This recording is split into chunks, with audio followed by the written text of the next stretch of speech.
गांधी मैदान की रैली के बाद लोक जनशक्ति पार्टी रामविलास पूरी तरीके से चुनावी मोड में आ जाएगी। झारखंड को लेकर एक सीट दी तो चिराग पासवान नाराज हैं। मैं, मेरी पार्टी ना सिर्फ खुश बल्कि पूरी संतुष्ट है। कई ऐसे लोग हैं जो चाहते हैं कि मैं और मेरे प्रधानमंत्री के बीच में दूरियां आएं। मैं बहुत स्पष्ट तौर से कहना चाहता हूं कि उनका ये सपना कभी पूरा नहीं होगा। मैं मेरे प्रधानमंत्री से किसी भी तरीके के विवाद में जाऊं, ये संभव ही नहीं। लोजपा अपनी चतरा की सीट तो जीतेगी ही जीतेगी, पर हम लोगों की अहम भूमिका भाजपा और गठबंधन को बाकी सीटों पर भी जीत दिलाने को लेकर होगी। पहली बार झारखंड को शर्मसार होना पड़ा कि उनके मुख्यमंत्री तक को भ्रष्टाचार के आरोपों में जेल जाना पड़ा। जिस तरीके से बटा हुआ विपक्ष दिखाई दे रहा है, सीटों के लिए एक दूसरे पर आरोप प्रत्यारोप करने से भी ये लोग बाज नहीं आ रहे। किस प्रकार का ये गठबंधन, जहाँ पे राजद कांग्रेस खुलकर एक दूसरे के ऊपर आरोप प्रत्यारोप लगा रहे हैं, तो जो गठबंधन एक दूसरे के साथियों को गठबंधन में चुनाव लड़ने तक का सम्मान नहीं दे पा रहा, तो कैसे एक मंच पर आकर एक दूसरे के वोटर्स को ये लोग कन्विंस करेंगे। नमस्कार, स्वागत है आपका लाइव बिहार में। मैं आपके साथ है संजीव सिंह। देखिए, लोक जनशक्ति पार्टी रामविलास की तरफ से आज राजधानी पटना में बिहार प्रदेश कार्यकारिणी की बैठक आयोजित की गई थी, जिसमें पार्टी के तमाम जो सांसद हैं, पार्टी के वरिष्ठ नेता हैं, इस बैठक में मौजूद थे। चिराग पासवान खुद भी इस बैठक में शामिल हुए। बैठक करने के बाद चिराग पासवान जब बाहर निकले तो मीडियाकर्मी को संबोधित करते हुए उन्होंने बड़ा बयान दिया है झारखंड चुनाव के साथ साथ आगामी विधानसभा चुनाव की तैयारी को लेकर के, और पार्टी की स्थापना दिवस जो आगामी 28 नवंबर को है, इसके अवसर पर पटना के ऐतिहासिक गांधी मैदान में एक बड़ी रैली का आयोजन करने वाले हैं। और इस रैली के बाद जो है चिराग पासवान चुनावी शंखनाद करने वाले हैं, चुनावी रणनीति तैयार करने वाले हैं। तमाम जो पार्टी के नेता है उसको भार देने वाले हैं, उसको रणनीति के अनुसार जो है पूरे राज्य में भेजने वाले हैं, तैयारियों को लेकर के जुटने वाले हैं। साथ ही साथ और भी कई मुद्दे को लेकर के बैठक की गई थी, जिसके बारे में चिराग पासवान खुद मीडियाकर्मी से रूबरू हुए और बातचीत करते हुए क्या कुछ कह रहे हैं चिराग पासवान, आइए आपको सुनाते हैं। प्रदेश स्तरीय ये बैठक थी। ये जानकारी पार्टी पहले ही साझा कर चुकी है कि आगामी 28 नवंबर को पार्टी के स्थापना दिवस के दिन पार्टी पटना के गांधी मैदान में एक बड़ी रैली का आयोजन करने जा रही है। एक लंबा समय हुआ जब हमारे नेता आदरणीय रामविलास पासवान जी थे, उस वक्त पार्टी ने आखिरी बार गांधी मैदान में बड़ी रैली का आयोजन किया था। उसके बाद इस बार हम लोग ये आयोजन करने जा रहे हैं। चुनावी वर्ष भी है। अगले साल लगभग इस समय तक संभवतः नई सरकार का गठन हो गया होगा। ऐसे में गांधी मैदान से चुनावी शंखनाद की भी ये शुरुआत होगी। गांधी मैदान की रैली के बाद लोक जनशक्ति पार्टी रामविलास पूरी तरीके से चुनावी मोड में आ जाएगी। प्रत्याशियों के चयन की, सीटों के चयन की ये तमाम प्रक्रियाएं इस रैली के बाद शुरू हो जाएंगी। रैली की तैयारियों में क्या क्या प्राथमिकताएं हैं, आने वाले साल में पार्टी की क्या रणनीति रहेगी, इन तमाम विषयों को लेकर चर्चा हुई। अभी ये चर्चा चलेगी। हमको दिल्ली वापस जाना है, मंत्रालय का कार्य है, पर अभी ये बैठक कुछ समय और चलेगी और तमाम लोगों को जिम्मेदारियां तय कर जवाबदेही बांधने की सोच के साथ आज का ये कार्यक्रम बुलाया गया था।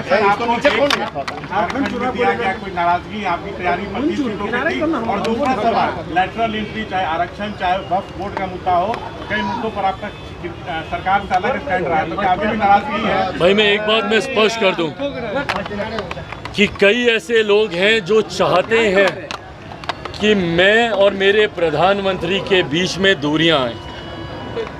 मैं बहुत स्पष्ट तौर से कहना चाहता हूं कि उनका ये सपना कभी पूरा नहीं होगा। मैं मेरे प्रधानमंत्री से किसी भी तरीके के विवाद में जाऊं, ये संभव ही नहीं। मैं भी कई जगह देखता हूं कि झारखंड को लेकर एक सीट दी तो चिराग पासवान नाराज हैं।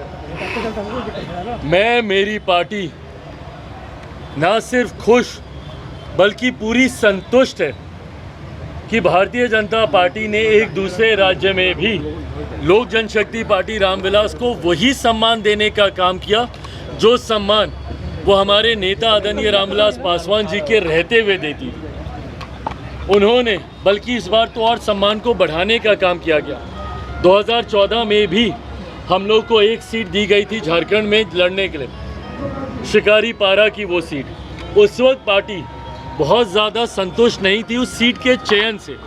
इस बार मुझे खुशी इस बात की है कि जो सीटें हम लोगों ने चुनी थी उसी में से हम चाहते थे कि हम लोगों को गठबंधन के तहत लड़ने का मौका दिया जाए।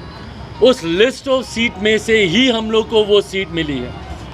तो जब हम लोग की पसंद की सीट हमें मिली है, पार्टी पूरे जोश उत्साह के साथ हम लोग वहाँ पर चुनावी रण में उतरेंगे, जहाँ इस बात को मैं सुनिश्चित करूँगा कि लोजपा अपनी चतरा की सीट तो जीतेगी ही जीतेगी, पर हम लोगों की अहम भूमिका भाजपा और गठबंधन को बाकी सीटों पर भी जीत दिलाने को लेकर होगी।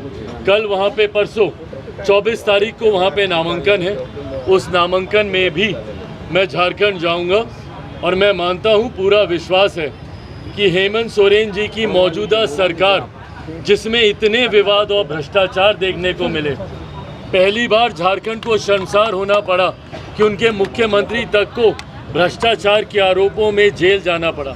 जिस तरीके से बटा हुआ विपक्ष दिखाई दे रहा है, सीटों के लिए एक दूसरे पर आरोप प्रत्यारोप करने से भी ये लोग बाज नहीं आ रहे। किस प्रकार का ये गठबंधन, जहाँ पे राजद कांग्रेस खुलकर एक दूसरे के ऊपर आरोप प्रत्यारोप लगा रहे हैं, तो जो गठबंधन एक दूसरे के साथियों को गठबंधन में चुनाव लड़ने तक का सम्मान नहीं दे पा रहा, तो कैसे एक मंच पर आकर एक दूसरे के वोटर्स को ये लोग कन्विंस करेंगे एक दूसरे के समर्थन में मतदान करने को लेकर। मैं मानता हूँ तथाकथित इंडिया अलायंस की एक बड़ी हार, जैसे हरियाणा में देखने को मिली, एक बड़ी हार झारखंड चुनाव परिणामों के बाद देखने को मिलेगी। और एक मजबूत एनडीए की सरकार जो आज की तारीख में ज़रूरत है झारखंड के विकास को लेकर, वो सरकार हम लोग झारखंड में बनाने जा रहे हैं, इसमें कहीं कोई संदेह नहीं। तो आपने सुना कि साफ तौर पे चिराग पासवान ये कहते हुए नजर आ रहे हैं कि आगामी 28 नवंबर को पार्टी के स्थापना दिवस के अवसर पर पटना के गांधी मैदान में हम लोग एक बड़ी रैली करने वाले हैं और इस रैली के बाद चुनावी शंखनाद करेंगे, चुनावी मंत्र देंगे। तमाम जो हमारी पार्टी के नेता हैं, कार्यकर्ता है, वो विधानसभा चुनाव की तैयारी में जुड़ जाएंगे। आगे की रणनीति को लेकर के भी आज चर्चाएं हुई है। साथ ही साथ झारखंड में जो विधानसभा का चुनाव हो रहा है उसको लेकर के भी चिराग पासवान से जब सवाल किया गया तो चिराग पासवान ने साफ साफ हमला करते हुए विरोधियों पर बरसे और साफ साफ कह दिए हैं कि कुछ लोग ऐसे हैं जो हमारे प्रधानमंत्री और हमारे बीच के संबंध को खराब करना चाहते हैं। लेकिन झारखंड में जिस प्रकार से प्रधानमंत्री मोदी के नेतृत्व में तमाम जो एनडीए की जो सरकारें हैं, जिस प्रकार से सीट का बंटवारा किए हैं और हमें जो सम्मान मिला है, जो सीट हम चाहते थे, हमें वही सीट मिला है। हमें हमारे बीच प्रधानमंत्री मोदी के बीच में कोई मतभेद नहीं है, सब कुछ ठीक ठाक है और अच्छी तरह से हम लोग चुनाव लड़ रहे हैं। और वहाँ पर चतरा ही नहीं बल्कि तमाम जो एनडीए जहाँ से लड़ रहे हैं तमाम सीट हम लोग जीतने का काम करेंगे और तमाम बिंदुओं पर भी चिराग पासवान ने अपनी प्रतिक्रिया दी है। क्या कुछ कर रहे थे चिराग पासवान, आप भी सुन रहे थे। आप भी अपनी राय प्रतिक्रिया कमेंट बॉक्स के माध्यम से दे सकते हैं। आप देख रहे थे लाइव बिहार।